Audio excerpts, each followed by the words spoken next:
अब युद्ध विराम को लेकर के भी किंतु और परंतु चल रहा है।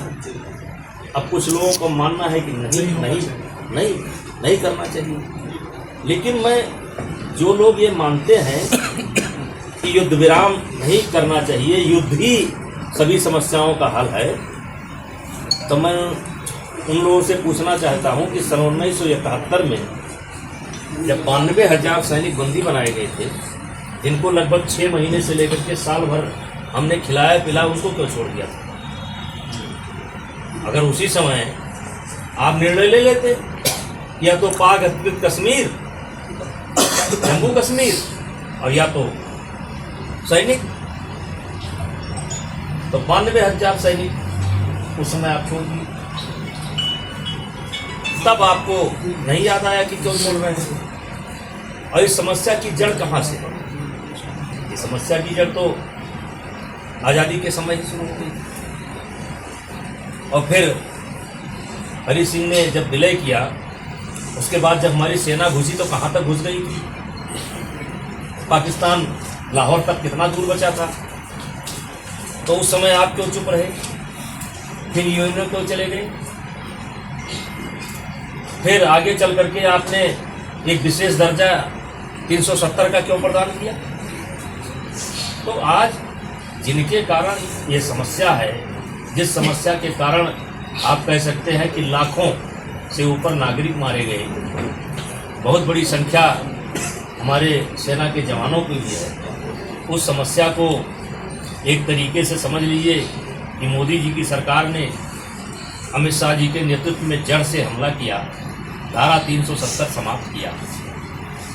कहते थे, नारा लगता था कि जहां हुए बलराम मुखर्जी वो कश्मीर हमारा है। लगता था कि कोई सपना हम देख रहे हैं कि वो कश्मीर हमारा है।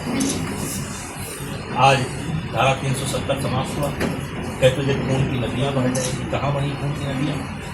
अब छिड़ करके ये घटना हो गई। वैसे तो कहीं भी घटना हो सकती है छिप करके, क्योंकि अब तो वहाँ का वातावरण ऐसा हो चुका था कि बच्चे अपना गाड़ी उठाते थे, फैमिली बैठाए चले जाते थे। कर लिए, लेकिन करने के बाद भी इतने ज़बरदस्त तरीके से हमारे प्रधानमंत्री जी ने गंभीर हुए, गृहमंत्री जी गंभीर हुए, सेना को खुली छूट दिया। जिस तरीके से मिसाइल अटैक हुआ, मजहर असूद जो कहता था कि हम हिंदुस्तान की सांस बंद कर देंगे, उसके परिवार के खुद 14 लोग मारे गए। वो मिमिया रहा था पहली बार कि अच्छा होता हम भी मारे जाते, और इसके बावजूद उनके अड्डे नष्ट कर दिए गए, उनका पूरा डिफेंस सिस्टम चौपट कर दिया गया। तो उसके बाद अगर ये शांति के रास्ते पर आना पड़ता, ठीक है। अब जैसे आगे वो हरकत करेगा वैसे हो जाएगा। पूर्व सांसद बोल रहे उत्तर प्रदेश में अखिलेश सिंह चला जाएगा। 10:30 का है, एक बार मैं कंफर्म कर लेता हूँ, एक बार कंफर्म कर लेता हूँ। 10:30 बजे बोल दिया। अरे बोले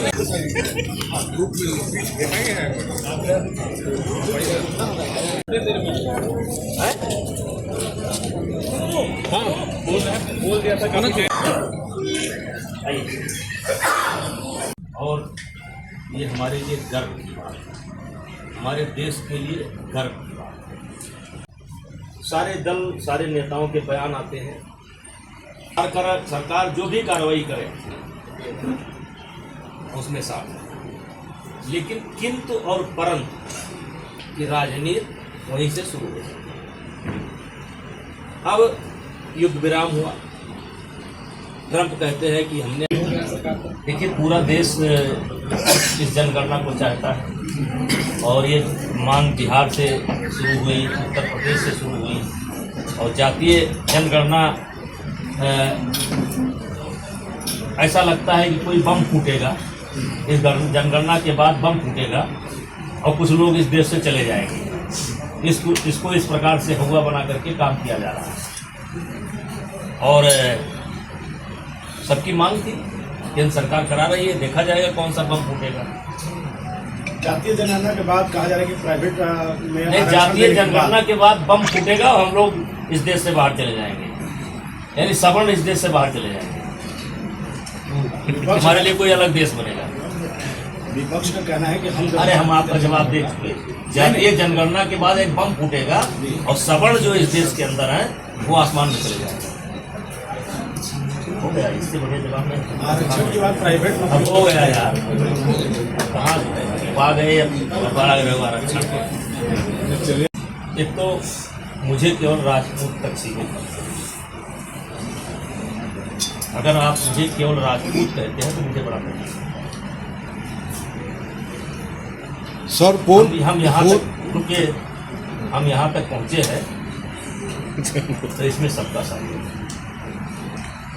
और इसलिए हम सबकी बात करते हैं। लेकिन जात विशेष को लेकर के अगर कोई भी नेता कहीं का टिप्पणी करता है तो आने वाले समय में उसका खामियाजा उसको भुगतना पड़ेगा। सर 4 PM 3 धाराओं से देश बहुत परेशान है। एक महिला दहेज उत्पीड़न और एक दलित उत्पीड़न और एक यौन उत्पीड़न। इससे पूरा देश परेशान है क्योंकि इसको बनाया गया था संरक्षण के लिए कि किसी महिला के साथ अगर कहीं अन्याय होता है, अत्याचार होता है, किसी कमजोर दलित के साथ कहीं अन्याय अत्याचार होता है, दहेज के नाम पर अगर कहीं अनाचार अत्याचार होता है, तो इन तीनों धाराओं को अब लोगों ने अपने अपने विरोधियों को परास्त करने के लिए एक माध्यम बना दिया। और मेरे ऊपर आरोप लगा, लेकिन आपको मेरे चेहरे से नहीं लगता होगा कि मैं इसको लेकर के बहुत गंभीर हूँ, क्योंकि जिस दिन के आरोप हैं, एक में मैं सर्बिया हूँ और 2 घटनाक्रम में मैं लखनऊ हूँ।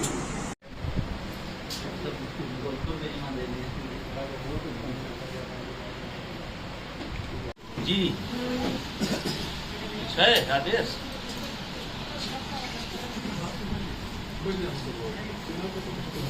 वहाँ लगेगी, इसके लिए शिलान्यास का कार्यक्रम था और रात्रि विश्राम यहाँ हुआ, फिर देव दर्शन हुआ अभी सूर्य मंदिर का। उसके बाद तो आप लोग जानते ही हैं, तो बाकी तो पॉलिटिकल आदमी से कोई सवाल आप कर सकते हैं। सबसे बड़ी उपलब्धि हमारी जो नहीं इतना मौका पार्लियामेंट में नहीं मिलता है कि पार्लियामेंट में आप का हम लोग स्वागत करते हैं और ये हमारे लिए गर्व की बात।